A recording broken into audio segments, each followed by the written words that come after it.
মহিলার তিনজন সন্তান ছিল, মেয়ে নাই, তিনটা ছেলে।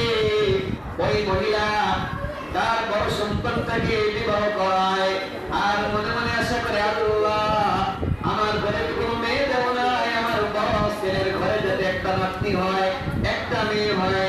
ঘটনা করবে বিয়ের কিছুদিন পরে, 2-1 মাস পরেই জানতে পারলো বউ হলো প্রেগনেন্ট, অর্থাৎ সন্তান সম্ভবা নারী, সন্তান হবে। এটা যখন জানতে পারলো ছেলের মা, তখন ছেলের মাও যেমন আমলদার ছিল, ওই ছেলের স্ত্রী সেও খুব আমলদার ছিল। এখন হঠাৎ করে ছেলের স্ত্রী শুনতে পারতেছে তার মা বলতেছে, আল্লাহ আমাকে একজন নাতিন দেন, আমার এই ছেলের ঘরে একজন নাতিন দেন, আমার খুব শখ, আমার ঘরে কোনো মেয়ে নাই, একজন নাতিন দেন। আর ওই ছেলের বউ তার আশা ছিল, আল্লাহ আমার ঘরে যাতে একজন পুত্র সন্তান জন্ম নেয়, আল্লাহ তুমি আমাকে একজন পুত্র সন্তান দিও, কোনদিনই খুব আমলদার। ঘটনা করবে যখন ছেলের বউ শুনতে পারলো শাশুড়ি সে মেয়ের জন্য কান্নাকাটি করতেছে, আর ছেলের বউ সে ছেলের জন্য কান্নাকাটি করতেছে। এখন শাশুড়ি আর বউ খুব মিল ছিল। এখন বলতেছে, আম্মা আপনার তো চাহিদা একজন মেয়ে হোক, আপনার যাতে একজন নাতিন হয়, আর আমার চাহিদা হলো আমার ঘরে যাতে আল্লাহ তাআলা একজন পুত্র সন্তান দেয়। আপনিও যেহেতু গভীর রজনী জলে তাহাজ্জুদের সালাত আদায় করেন, আমিও গভীর রজনী জলে তাহাজ্জুদের নামাজ পড়ি, গভীর রজনী জলে মহান রবের দরবারে দাঁড়িয়ে যাই।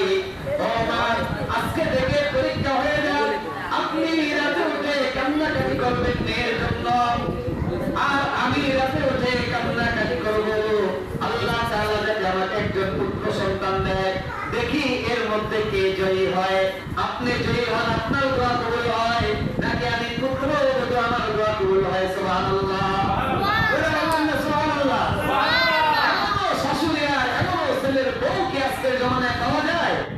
খুব কম। যাই হোক, ছেলের বউ যখন এই প্রস্তাব দিলেন, শাশুড়ি ছিল খুব আমলদার, সঙ্গে সঙ্গে রাজি হয়ে গেলেন। আজকে থেকে আমি আল্লাহ তাআলার দরবারে কান্নাকাটি করব, তুমিও করবা।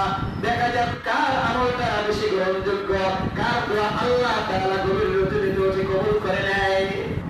দুইজন প্রত্যেক দিন নামাজের মুসল্লায় দাঁড়ায় যায়, গভীর রজনীতে আল্লাহ তাআলার কুদরতি বায়ে সিজদা দিয়ে নামাজ শেষ করে নামাজের মুসল্লায় বসে উভয়জন কান্নাকাটি করতে থাকে।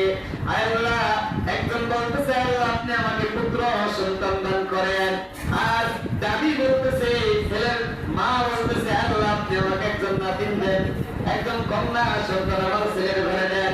দুইজন দুইভাবে কান্নাকাটি করতেছে। 3 মাস পর ওই ছেলের বড় পরীক্ষা করবে, আসলে সন্তানটা ছেলে না মেয়ে।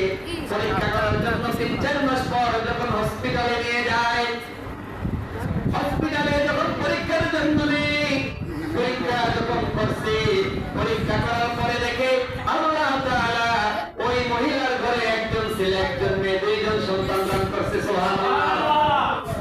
চিন্তা করেন, আল্লাহ তাআলা এখানে ছেলের মাকেও এখানে নির্ভয় করেন নাই, গভীর রজনী যদি সেও দোয়া করছেন, আল্লাহ তাআলা তার কথা রাখছেন। আর ছেলের বউ সে যে বলছে যে আল্লাহ আমাকে একজন পুত্র সন্তান দেন, তার কথা আল্লাহ রাখছেন। একই গর্ভের মধ্যে আল্লাহ তাআলা